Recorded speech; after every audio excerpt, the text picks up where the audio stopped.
although we don't know. So we are live. This is Amy Peikoff. I've got a special edition of BitChute for you today. This is actually my second for today. Earlier today, I was on with Bruce Fine talking about the momentous opinions released by the Supreme Court today. But I am very pleased to be joined today by Mark Pellegrino, and soon to join us will be Matt Kibbe. Let me just introduce Mark first while we're waiting for Matt. Matt is stuck in traffic in Miami. Poor guy. I guess he was going to enjoy his weekend in Miami, and he's going to take time and speak with us today. But Mark is an acclaimed actor. He's the co-founder of the Capitalist Party. And he also has been offering political commentary, even you would say more than that, philosophical and even psychological commentary recently. I've shared the link to his BitChute channel below this at the BitChute website, but you can find him. All you have to do is search for him on X and everywhere else, and you can find his content. Thank you, Mark, for joining me. You are actually overseas in France right now working, right? What are you working on? Yeah, so my wife has done an incredible thing. She's written an entire feature film in 2 weeks, got funding for it, and now we've cast it, and we're in the middle of shooting it, a feature in about 14 days. So we're in the middle of that. I think it's going very well, especially considering all that she's doing with the limited resources that she has. So halfway through the shoot, and we'll see how the other half goes. Okay, so halfway through right now, and you think it's on schedule, and are you able to tell everybody what the project is exactly? So it's a mockumentary called Je suis Hamlet. It's a mockumentary on the making of the play Hamlet. All these various characters from an international cast from France, from America, all sort of come together to try to do this play. It was inspired by real life events, actually. There was a character from an unknown European origin who invested somewhere in the neighborhood of $200,000 to do the Hamlet play in a little teeny theater called the Tamarind Theater in West Hollywood. And it ended up going nowhere and failing completely. And he spent the entire budget on promotion. So we saw the billboards, these crazy, silly billboards all over Hollywood for a while, but the entire production collapsed for lots of reasons. So that's sort of what the documentary is based around. What just came to my mind is something that's an element of PTSD from my own past, right? Which is Parler. And under the last CEO of Parler, before the website was actually developed properly and actually a solid product, before a solid product was there, they were promoting Parler. I kid you not, a billboard on Times Square. They spent money. Yeah. So shades of that. You can understand why that would come to mind. So we are still waiting for Matt. We're going to bring him in whenever he joins the studio. I know he's rushing to get here as soon as possible. But the topic for today is the train wreck of the presidential debate from last night. And you got a chance to watch that, Mark? Did you actually subject yourself to it today? Because obviously you had to watch it today, Paris time. Yeah, I did. It was an hour and a half. I can't get back. And it was a time spent in between shooting. So I was shooting, and then in between the shots, I'd sit down and watch pieces of the debate. Sort of like it was. I was attempting to weave together a quilt since I was watching it in that fashion, but it was an impossible quilt to weave together. Hello, Sat. So, Mark, this is Matt. Matt, this is Mark. I thought it would be fun to bring you two guys together. I've spoken to both of you on prior BitChute episodes, and I thought it would be fun to talk about the debate. So Mark got to watch the debate. He got to watch it in between shooting this feature on a very abbreviated schedule there in Paris. Matt, you watched it last night, I assume live, yes? Yes. Quite a theatrical spectacle. I think it's appropriate that Mark is here to explain the acting involved. Okay, well, I think that sounds like one of the themes that we could certainly pick up, because at least in my view, there was relatively little political policy substance to talk about from last night. We'll see how that goes. I have a couple points, but not very many. I had thought we could organize the discussion in terms of what your impression was about these candidates and what your plans were for voting prior to this debate, your impressions of the debate, and then did anything change for you in terms of your impressions of these candidates or your plans for voting after the debate? I mean, it's, pretty rudimentary structure, but that's what I had in mind. So I'll start with you, Mark. What did you think about these two candidates, and what was your plans for voting in this year's election prior to watching this? I think I tweeted in the middle of watching the debate that it was sort of like watching two toddlers mud wrestle. I feel like I might have qualified that better by saying two drunken toddlers mud wrestling. So that was my overall impression of the debate, because, as you said, very little substance, probably the least substantive presidential debate I have seen in years, probably in my entire lifetime, to be honest with you. I was planning on abstaining from voting this time around. The last two elections, I've voted Libertarian. This time I think I have to abstain because nobody in the field actually appeals to me. So that's the way I'm planning to go in the debate. Made it even more clear that the two establishment candidates are really not my cup of tea. You did not have a chance yet to watch any of Kennedy's answers to the questions, though, right? Yeah, so I'll talk a little bit about some of that, but I'll urge people to kind of look and, at least give him a look before deciding whether to abstain completely. Matt, what was your plan prior? So I did, by the way, I did watch some of the Kennedy responses, and the format was refreshing, if only in the sense that he was giving more substantive answers to the actual questions that were asked. Right. For better or worse. And I think Kennedy is a fascinating character. But I would just observe, as someone that has been voting Libertarian in the last several elections, and as someone who has been involved in several presidential super PACs for Rand Paul and then Gary Johnson in 2016. It's worth noting that the reason that the debate that we watched was so sad, pathetic, and almost empty in any sort of useful information that an actual voter might use to determine who to vote for, is that both parties, we call them the duopoly for a reason, they have systematically kept a lot more choices off of the table, a lot more interesting candidates. The Democrats are just as guilty as the Republicans. They don't want third parties. They don't want fourth parties. And I have been personally involved in advocating, like, if you want to pretend that this is a democratic process, you really need to give voters some real choices. And there were no choices on that stage last night. If you care about policy, like, this is theater, it's showmanship. Trump is a very good showman. He knows absolutely how to read the audience, and obviously Biden is not really capable of putting on a show anymore. I live in the District of Columbia, so the rational thing for me to do is to not bother to vote, because my vote never matters. And I don't know, like, I personally, I didn't get to watch all of it, and I certainly heard some things from RFK Jr. that I didn't agree with. But on some of the really important issues that I care about, like lockdowns and censoring of free speech and the collusion of big government and big tech to stop conversations, that stuff is really interesting to me. And I think, if I was forced to choose today, I might do that, but I would want to watch the answers to all his questions. Yeah, I would urge everybody to watch all the answers to all the questions, because you get more substance from him.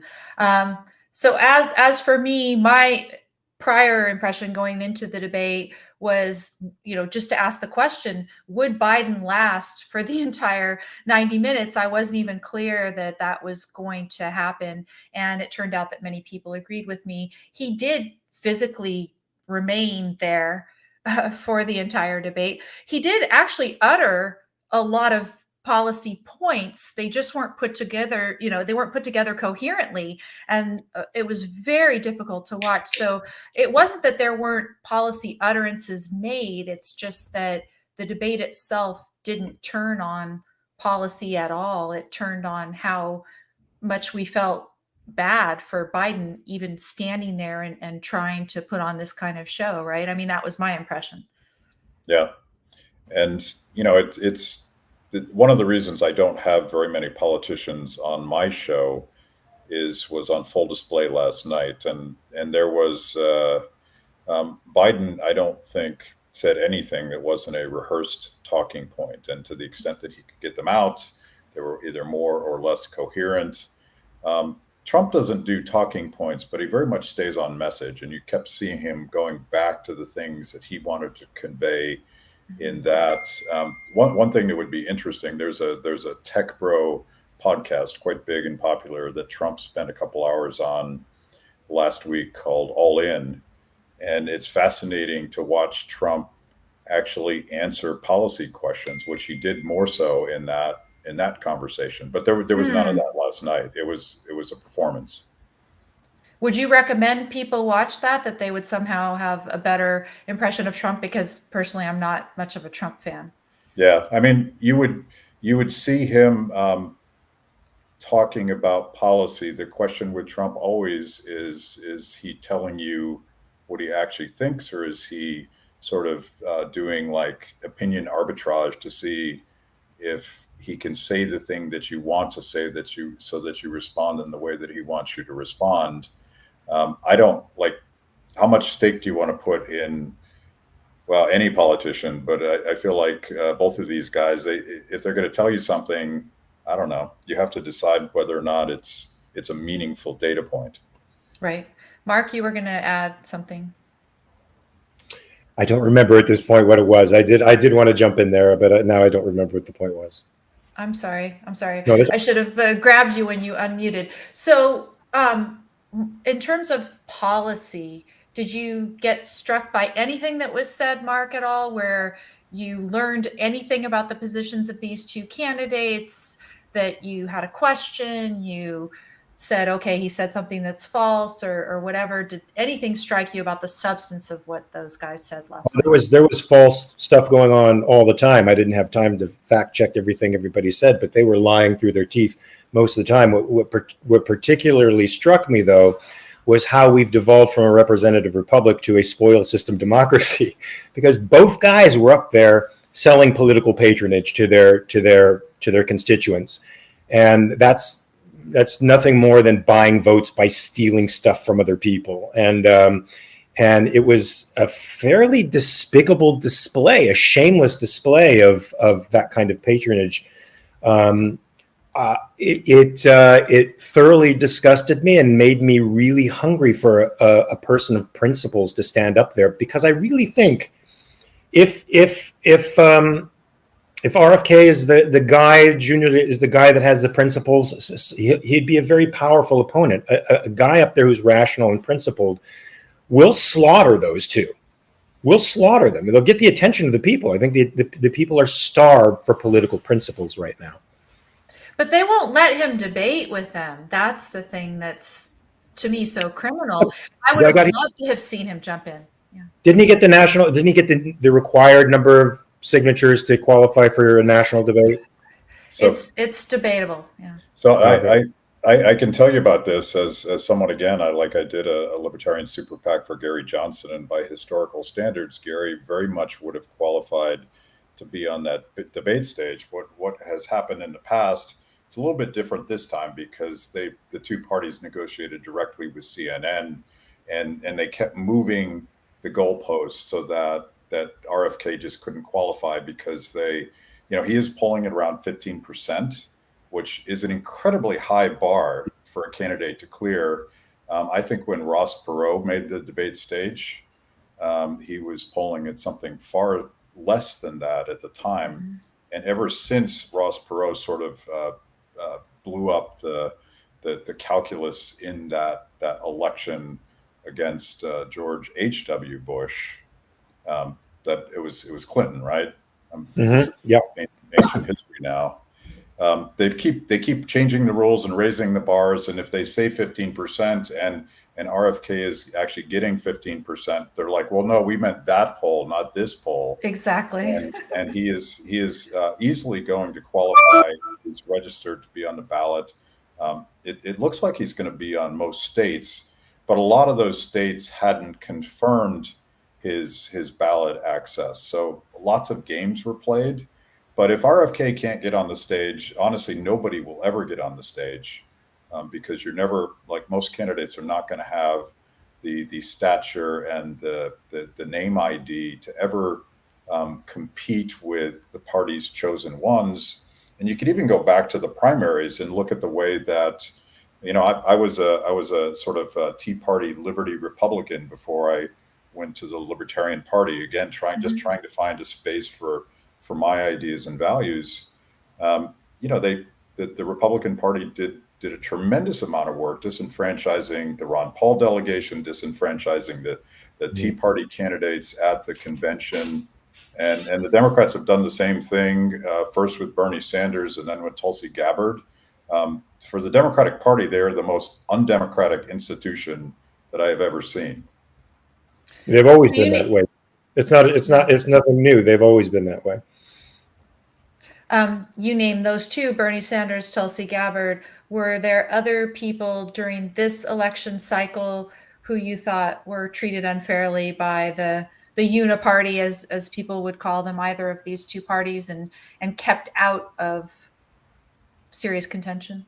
Well, I think, there were certainly more interesting Republicans running against Trump, but it's a different story, I suspect, because they did stack the primaries early so that a candidate that was building a reputation. Let's take Vivek Ramaswamy as an example of someone that was absolutely getting traction, but the timeline was so compact, it was virtually impossible for him to break through. But with an incumbent candidate in either party, it's the bar is immediately that high because there's brand loyalty and there's name ID and there's anything else, and of course everybody knows that Trump's base is maniacally loyal to him, and so it would have been, I think, a lot harder for someone like Vivek to have broken through.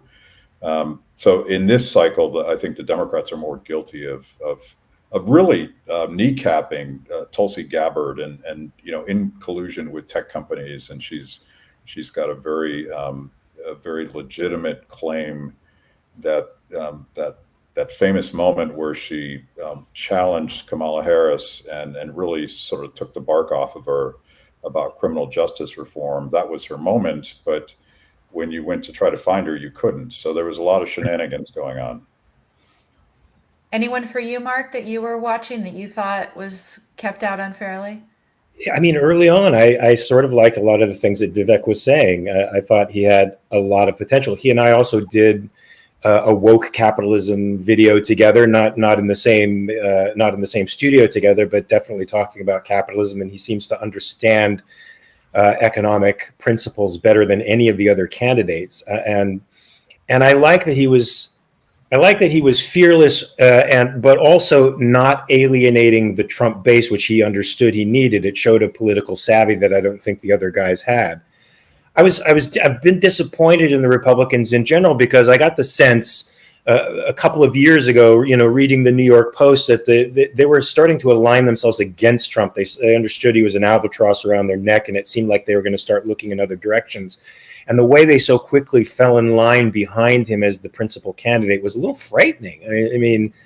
That they didn't entertain new, young voices, interesting voices who are more principled like Vivek was a little disturbing to me. And then how quickly those guys, I understand politically why a guy like Vivek would get behind Trump, but if you want to repair the Republican Party, I projected back before 2016 in the New Yorker that Trump may very well spell the end of the Republican Party, and I thought Vivek might have reanimated it into a principled, constitutional, more or less sort of libertarian-esque type of movement, but it's going hard nationalistic, right-wing, mercantilistic attitudes toward the world, cloistered, and a little bit xenophobic. There's a lot of language in there that to me is xenophobic. The discussion about immigration was at once true, but it's a lot more. I think the real discussion is a lot more nuanced than I thought. Right. It was just as disturbing, the disturbing type of discussion to have with people who should be living in a free society. Vivek was sort of my guy, and then he went off. I love Tulsi Gabbard as well. It seems like the people who are really out there, sticking their necks out, talking principles, and showing themselves to be independent of the establishment, are the ones that are getting cut out at the knees. Yeah. And, RFK found it necessary to disengage from the Democrat Party. He saw early on that he was not going to be allowed to get anywhere near that nomination by them. I'm wondering if the Democrats are, ruining the fact that they did that now, having watched last night. About Vivek, is it possible that Trump will still pick him as VP? And would that move the needle for you guys at all in terms of enthusiasm about voting for that ticket? There is a substantial rumor that Trump met with Vivek in Ohio, I believe, just a few days ago. And, oh, wow. And there were people like paying attention to where Trump's plane was and all sorts of stuff. And you have to take every one of these trial balloons with a grain of salt, because part of this political arbitrage is Trump testing to see who's going to play well, who's not going to play well. I think it would be quite interesting, like perhaps the most interesting choice, or I should say choice, is Tulsi Gabbard or Vivek Ramaswamy would be the most provocative choices that would force a lot of people, sort of in my mindset, to take a second look at Trump, because Trump is not a young man. He's clearly a far more vibrant, and he's still sharp, and he's still a fighter, certainly standing next to Biden, but he's not a young man. And I would want to know that the VP was not just, another Mike Pence, just sort of cutting ribbons and filling space. So that it would be interesting. My own theory is that Trump probably doesn't have the internal strength to choose a VP with that much charisma and free thinking. So I would be shocked if it happens.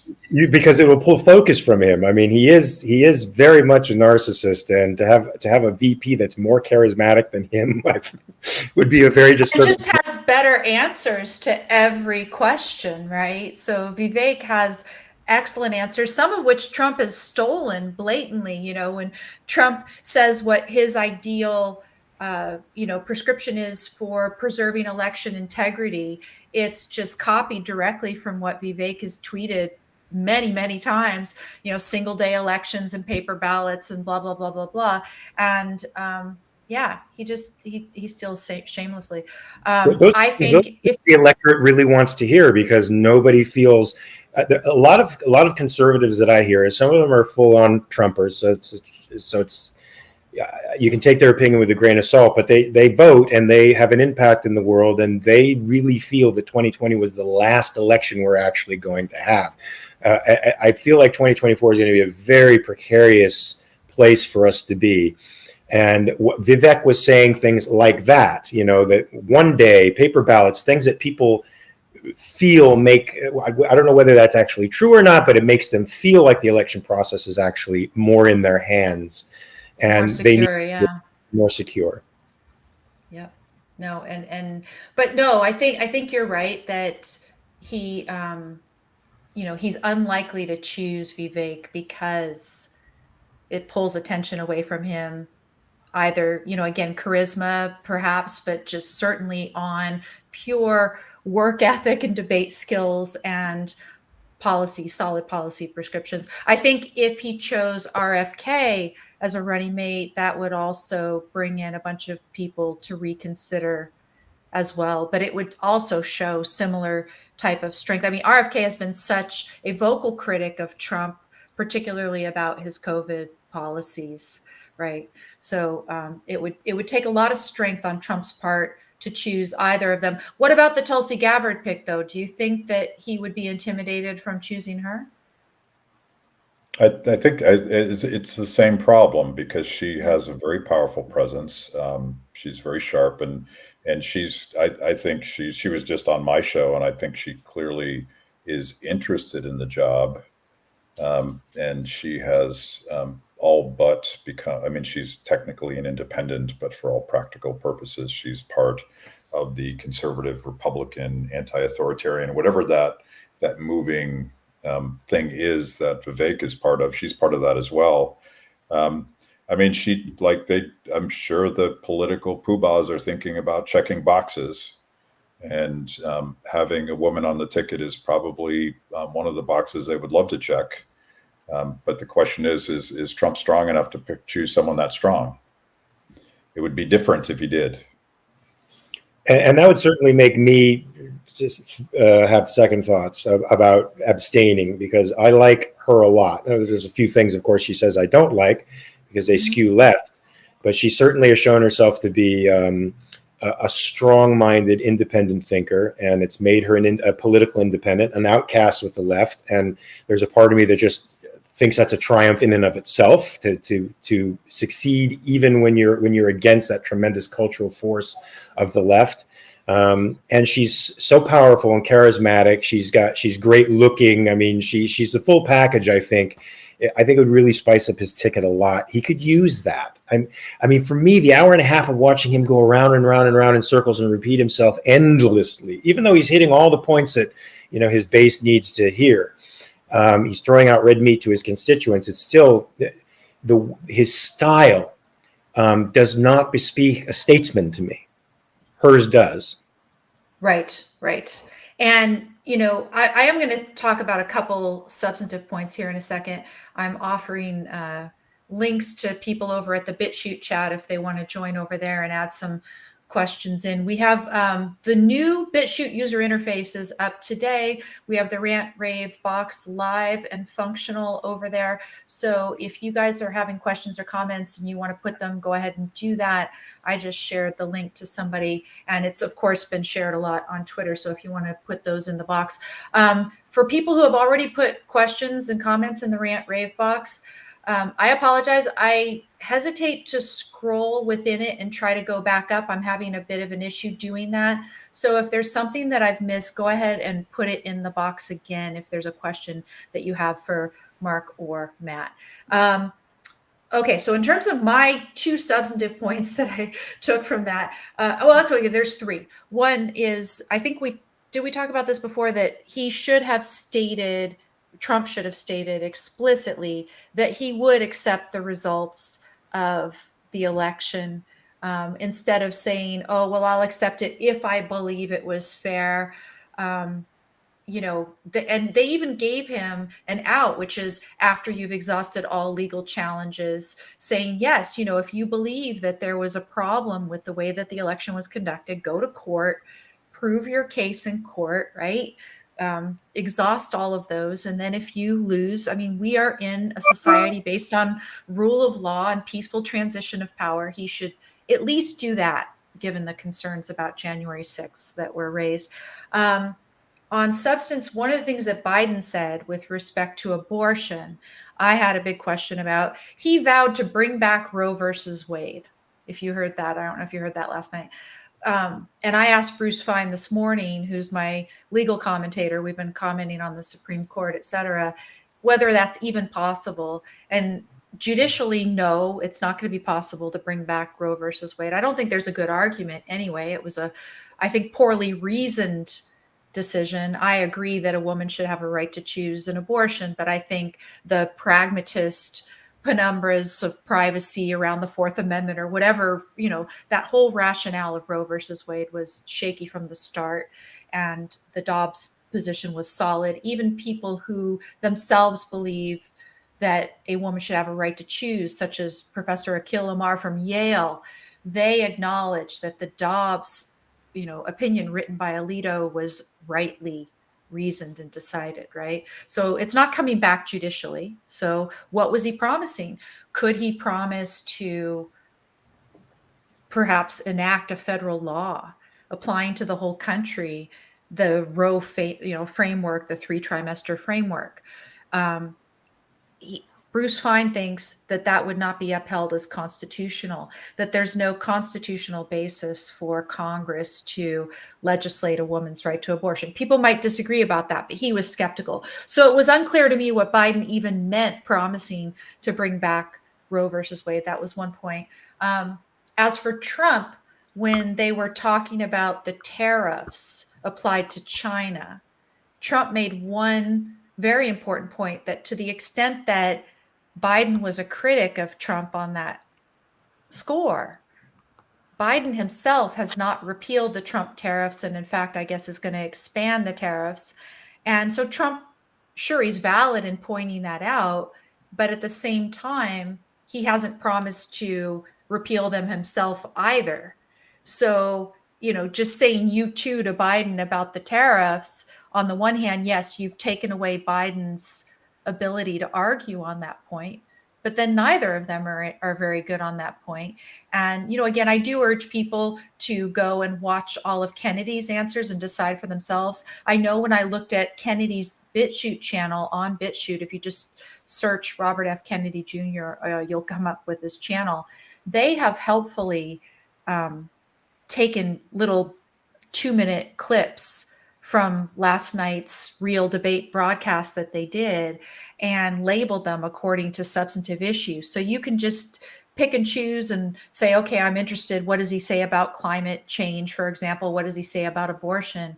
And see whether you like the substance that you get there any better. But, again, it would be good to have been given a lot more substance last night. That was all I could pick out. Those are the 3 observations that I can give you in terms of substance. I mean, okay, so Trump made one other good point, which was that there had been a lot of lies told by the Biden administration about the Hunter Biden laptop being Russian disinformation, et cetera. So that was a valid point that he made as well.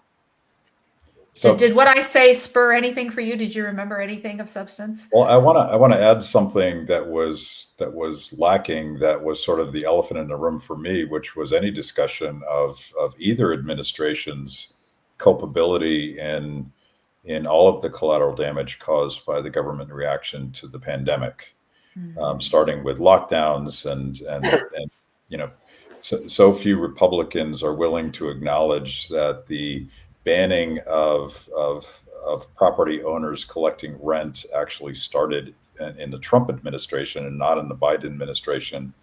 And there's 1,000 other policies as well. But obviously, none of the 3 parties present in that debate had any interest in litigating the mistakes made during COVID, because Trump did a lot of this. Biden doubled down on a lot of this, and CNN and other corporate media outlets were the mouthpiece for the most insanely authoritarian, anti-human policies of the last 4 years. I wanted to hear something about that, and I think this is the reason I think that both the Trump and Biden campaigns are nervous about RFK, because he's very vocal, he's very articulate on that, and they hide from it. You did see, you had to be paying attention, but Trump, who has always claimed that he has essentially personally made the vaccine happen, has changed his narrative, and he's just now, a little. Yeah, he's talking about therapeutics now, and that is something that I think his base wants to hear. But he at least has stopped bragging about things that people don't like about what he did. One other little thing that he did last night was emphasize that it was Biden who mandated the vaccine. So he gets to, say, oh, I brought you this great therapeutic vaccine, whatever he's calling it today. But then he blames Biden for the mandate. Mark, you were going to say something. Yeah, I mean, whenever the left brings up abortion, I just get the sense that they're throwing out red meat to their constituents. They discovered in the last elections that whenever they tied a candidate on the right to the abortion issue, and if you notice that a lot of elections, they had abortion statutes going on at the same time that these elections were going on, and abortion, pro-choice was a real winning concept for them, and so they're hammering this on social media, and he's saying it out there, putting it out there in the real world to associate him as much as possible with the quote unquote pro-life movement, because he knows it's a winning message for him. You're right. He couldn't legally bring back Roe versus Wade. I mean, the thing that he probably could do, I do think this has to be dealt with on a national level. I don't think it's a states' rights issue, because it's a fundamental concept of right that we have to deal with and define. And I think that the only way that it could be done is through a constitutional amendment of some kind. Right. That could happen. Yes. But I don't think they'll ever get the types of supermajorities they need for the constitutional amendment to actually pass. There's too much resistance to that. And I don't think he has the energy to try to make that happen. And I think that I found myself unfortunately agreeing with Biden on the issue of tariffs. He understood them to be onerous. He understood them to be, sort of making costs higher for Americans and putting a great strain on the economy. And he had no answer to Trump's, well, these tariffs are bringing in an enormous amount of money, and that's why you're not taking them back. Well, yep. That's the seen and unseen costs that we have to deal with as citizens of these Munchausen by proxy politicians who put us in the hot water and then pretend to be saving us from the stuff they're doing to us. You see revenue coming in, but what you don't see is all the businesses that can't be created and all the money that can't be spent because people are because of the protectionist laws that prevent them from buying stuff and having more access to material. But by the way, the dirtiest secret about the Democrats when it comes to immigration and trade and tariffs, and I think in many ways they're the same issue, because you're talking about the free import of labor, goods, services, whatever, is that the Democratic Party is completely captured by unions, and unions love protectionism, and Yep. they love immigrant restrictionism. Yep. And I think so much of this, you call it red meat, but to me, it's like political exploitation, where they say certain things, but they're completely insincere. And this bleeds over into the abortion debate, because there was a time just a couple years ago, after Biden won the election, that they had the House, they had the Senate, they had significant majorities in both of those. And they could have offered legislation to codify Roe v. Wade. They could have started the constitutional amendment process, but they didn't. All they did was send out direct mail pieces and tried to raise money talking about how bad Trump's Supreme Court nominees are. So and by the way, both sides are guilty of this, but it's a cash cow. And a lot of people make a lot of money complaining about stuff, but you don't see serious legislative efforts coming from the Democrats if they believe that, to quote Biden, we're bringing Roe v. Wade back. They didn't lift a finger trying to do it when they had the power to at least attempt to do it.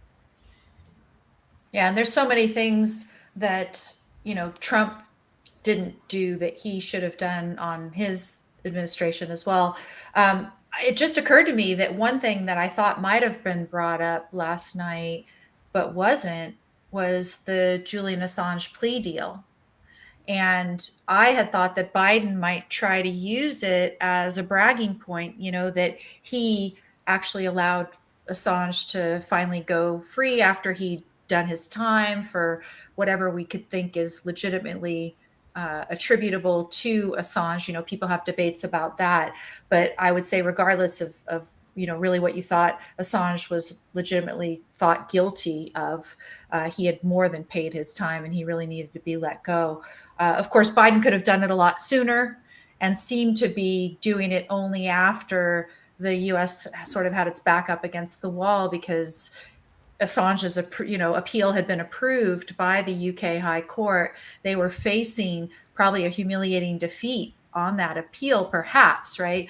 But you had thought maybe Biden was going to at least use it to brag and to say, hey, Trump, why hadn't you pardoned him, and et cetera. But it never came up at all. And so again, I was disappointed in the complete lack of substance. Does he know that he did that?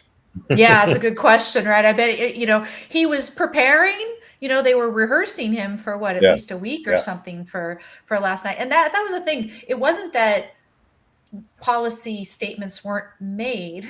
I just felt like they weren't made by someone who actually understood what he was uttering when it came out of his mouth. And then again, relatively little policy, a lot of talking points. Did you have anything? I know that Matt referred earlier to a theatrical take on last night's debate. Did you have any observation from that angle, Mark, or no? Oh my God.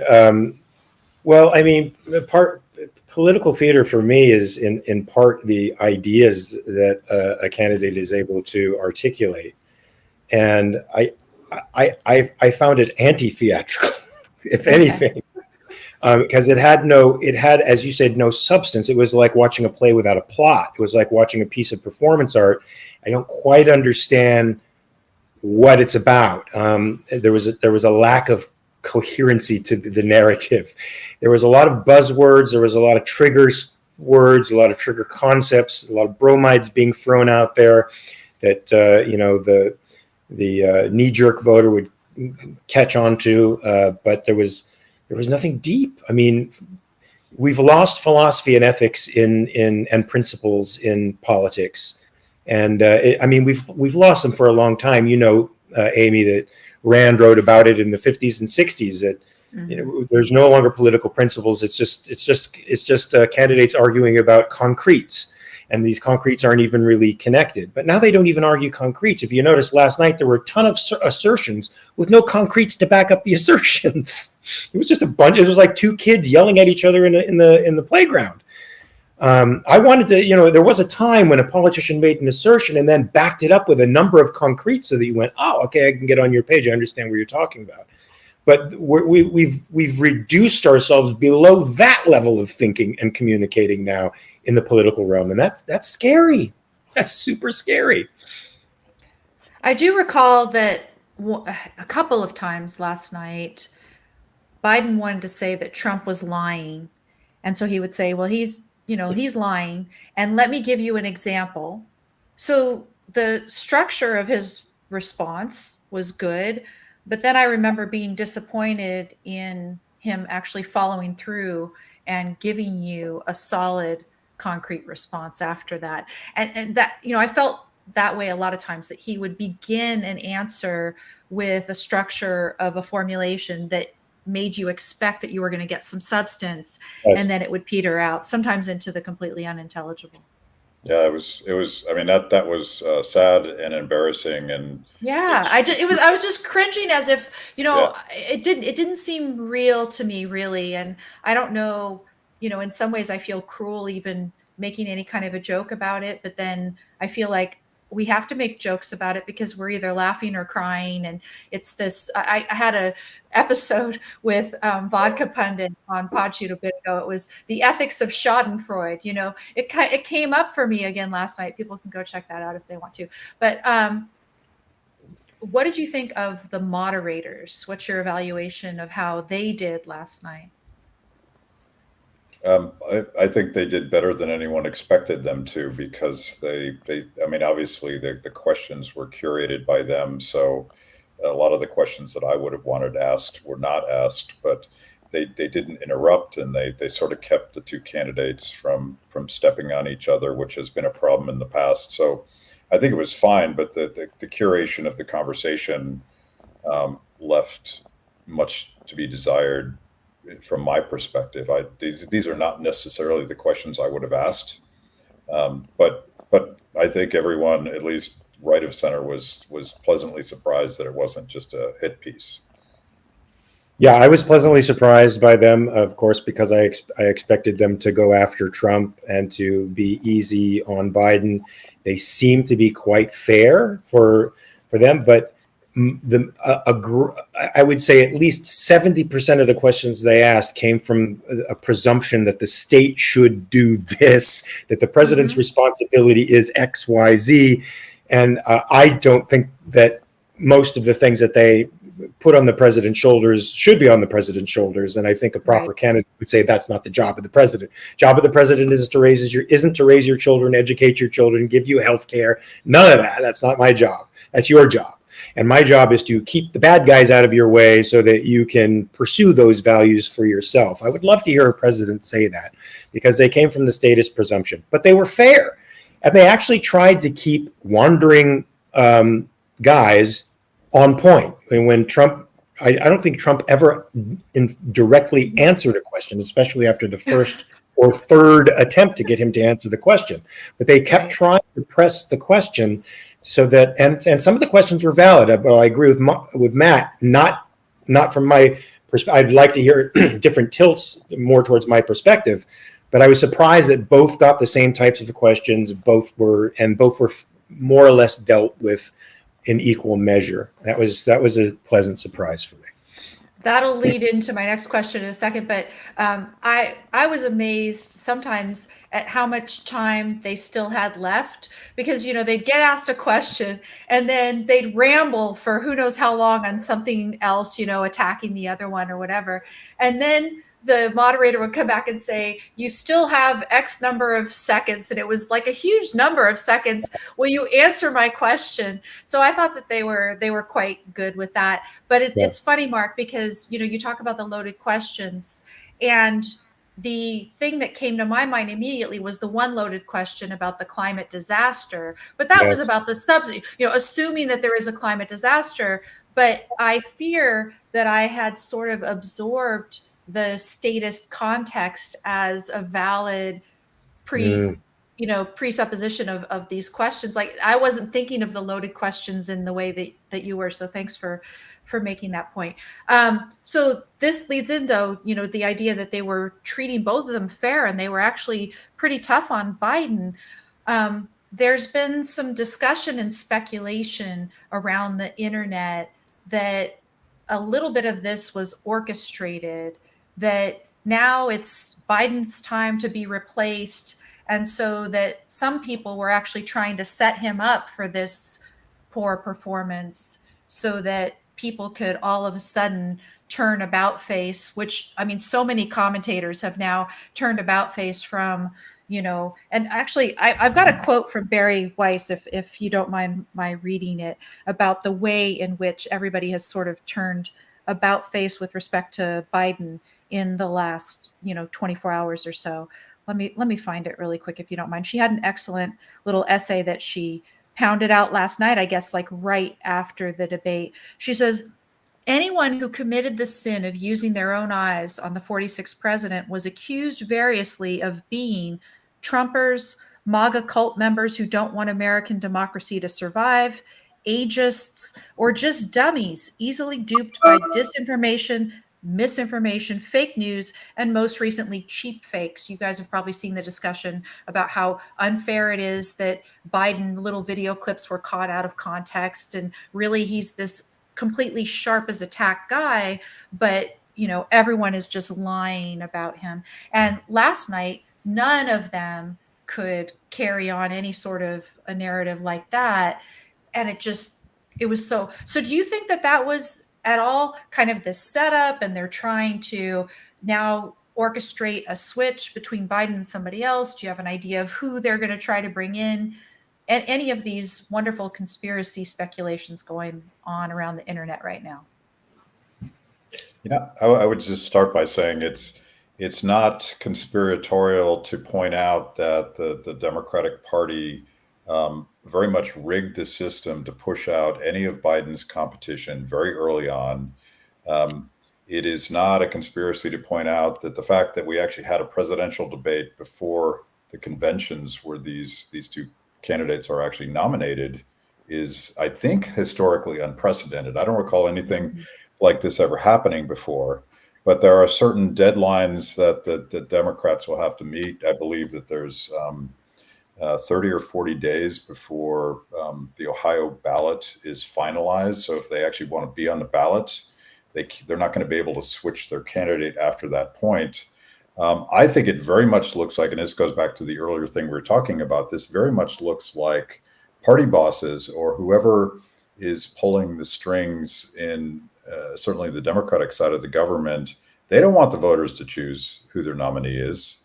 So they've created a situation where the delegates and the super delegates will airdrop a candidate in at the convention. Now that we've suddenly proven what everybody knew for a very long time, that Joe Biden really isn't up to the task. He's not mentally or physically capable of running for re-election. Everybody knew this, but the media was singing from the same song sheet up until last night, saying that Biden was very much as sharp as a tack, every bit as vibrant as Trump.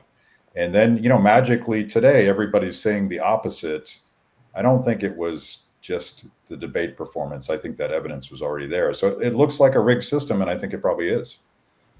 And do you have a speculation as to who they're going to drop in? Well, it's difficult for them because they gotta push out Kamala Harris, who's one of the most unpopular politicians in the Democratic Party right now. Everybody talks about Newsom as the likely replacement, but California is a train wreck, so that's not as obvious of a choice as it might have been a couple years ago. Whitmer in Michigan is another name that you see, but I'm not sure that what she did in Michigan during lockdowns is going to play in any battleground state. So they have a difficult situation, but they've definitely created it for themselves. I'm chomping at the bit. Yes, I'm chomping at the bit because I think you said it, Matt. I think they are going to. I just don't see Biden going all the way to the election. And the New York Post posited something a few months ago that was on my mind. They posited this exact situation. And the candidate they posed was Michelle Obama. And I know she said she will not run, but they're very political. And of course, if you have to appear like you don't have the ambition for the presidency, you have to appear as if it is thrust upon you. She's intelligent for saying she doesn't want to run, unlike Hillary, who's like, I want to be president of the United States. It's so off-putting. It's a demonstration of a real psychological issue if you want to be president of the United States. So Michelle's playing it cool. I think she would be undefeatable. I think she brings with her the nostalgia that Obama unfortunately has in his administration, along with delusion, and Kamala will be easy to push out at that point unless they want to keep her just as a showpiece or just something like that. But I think Michelle Obama would be the candidate that would be undefeatable. Yeah. Speaking about Newsom, by the way, some people were saying, "Oh, no, Newsom is deluded. I mean, he's deluded, and he's deluded enough to go on a national tour and to go to the White House and to think that he's going to be sitting in that Oval Office at one point in his life. But he is such an awful human being, so palpably awful to so many people, except a few million in California who can't seem to see what a mental midget this guy is, what a horrible human being he is, what a hypocrite, what a vile person. The rest of the nation does see it. I don't think he'll have national purchase at all beyond the borders of California.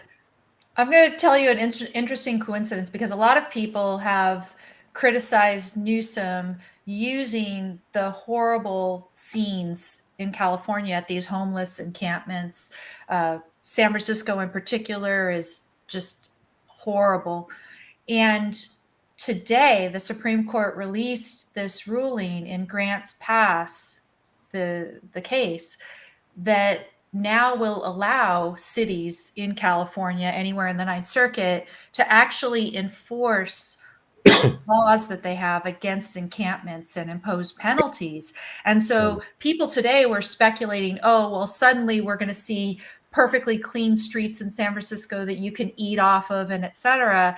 And coincidentally, it's weird, but he has a law that's going to make it easier for him to do that and put on whatever show would be required to portray himself as super qualified to be dropped in there. But yeah, I mean, I agree. Probably Michelle Obama would have an easier time winning than would She Gavin has Newsom. she has enormous gravitas. I don't think she has gravitas personally, but I think she has a tremendous political clout. In part because she, as political as she is, she seems apolitical, and I think that's going to appeal to a wide cast of people. It's going to cast a very wide net.